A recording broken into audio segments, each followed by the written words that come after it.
My name is Julie Panesi, and this message is about mandatory vaccinations. I am a professor of ethics at Huron College at the University of Western Ontario. It's one of the largest universities in Canada.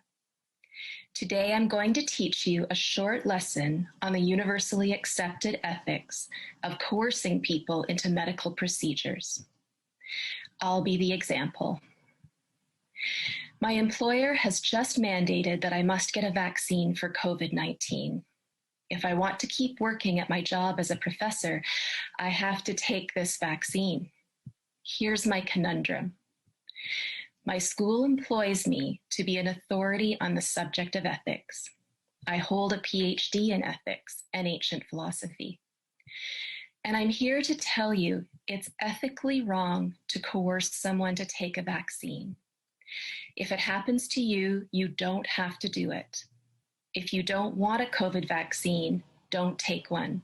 End of discussion. It's your own business. But that is not the approach of the University of Western Ontario, which has suddenly required that I be vaccinated immediately or not report for work. So with the school year beginning in a few days, I am facing imminent dismissal after 20 years on the job, because I will not submit to having an experimental vaccine injected into my body. I've had plenty of vaccines in my life, but I've never been forced to take one. It's always been my choice. I don't work in a high-risk environment. I'm not a doctor in an emergency room. I'm a teacher. I'm a university professor. My job is to teach students how to think critically, to ask questions that might expose a false argument. Questions like, says who? Who is the authority giving this order?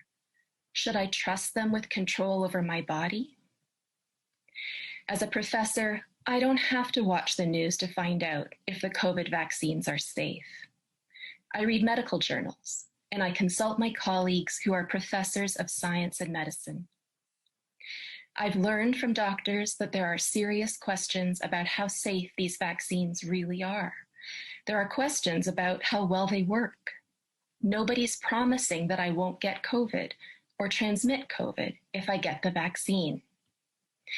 But ultimately, none of that matters to me because I'm a professor of ethics and I'm a Canadian. I'm entitled to make choices about what does and does not enter my body, regardless of my reasons. If I'm allowed back into my university, it's my job to teach my students that this is wrong. I'm hired to teach them that it is ethically wrong to impose an experimental medical procedure as a condition of employment. This is my first and potentially my last lesson of the year. Ethics 101. In the spirit of Socrates, who was executed for asking questions, this lesson will consist of only one question. The answer is multiple choice. Please listen carefully. When a person has done the same job to the satisfaction of her employer for 20 years, is it right or is it wrong to suddenly demand that they submit to an unnecessary medical procedure in order to keep their job? In this case, the procedure is an injection of a substance that has not been fully tested for safety. It has not yet been shown to be effective. It is designed to prevent an illness that poses little threat to the employee. The employee is not allowed to ask questions. She may only submit to the procedure or be fired. To my first-year students, is this right or is this wrong? I already know the answer. That was amazing, Julie.